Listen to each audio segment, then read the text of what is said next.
Kapatid, huwag niyo sayangin ang buhay sa mga walang halaga, sa dami ng bagay na kumukuha ng ating oras, pera. Kapatid, tanungin natin ang ating mga sarili.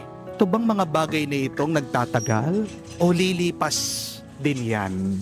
Maganda nga ang bahay mo, pero kung wala kang dasal at pananalig sa Diyos, bahay lang yan, hindi yan tahanan.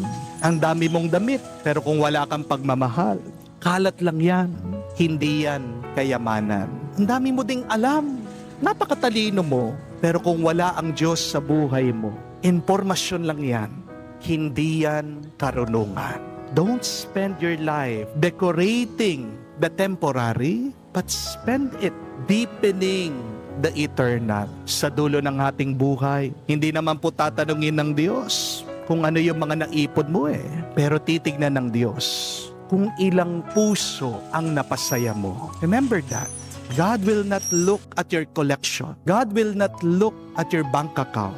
But God will ask you, how many hearts did you help to become happy? Ilang mga tao ang iyong napangiti? O baka naman kabaliktaran, ikaw ang dahilan ng kanilang mga luha, ng kanilang mga simangot. Harinawa, matuklasan po natin ang tunay na mahalaga. At ubusin natin ang ating oras, pera, pagod yan.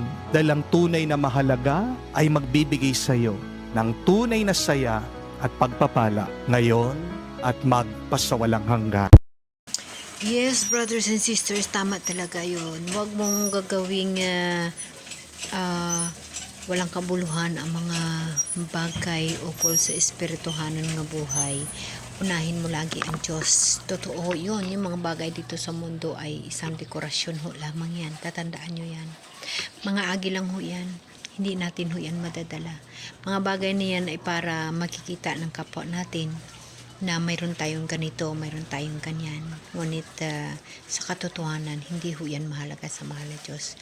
Ang mahalaga sa mahal na Diyos yung ating pagmamahal sa ating kapwa, ang ating ginagawa at kung ano ang ating nararamdaman. Alalahanin mo kapatid na lahat tayo ay may hangganan.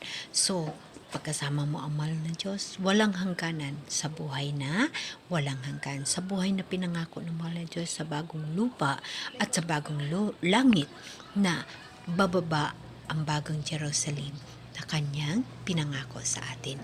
Yan ang pinaka-importante, brothers and sisters, ang buhay na walang hanggan.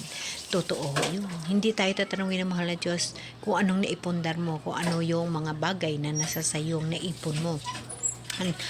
Ang tinitingnan ng mahal na Diyos kung ano ang nasa puso mo, kung ano ang nagawa mo sa kapwa mo at kung anong nararamdaman mo para sa kapwa mo. Ang totoo na maka-Diyos ay maka-Diyos ang iniipon. Mag-ipon ka ng kayamanan sa langit, hindi ng kayamanan sa lupa. Amen? Amen.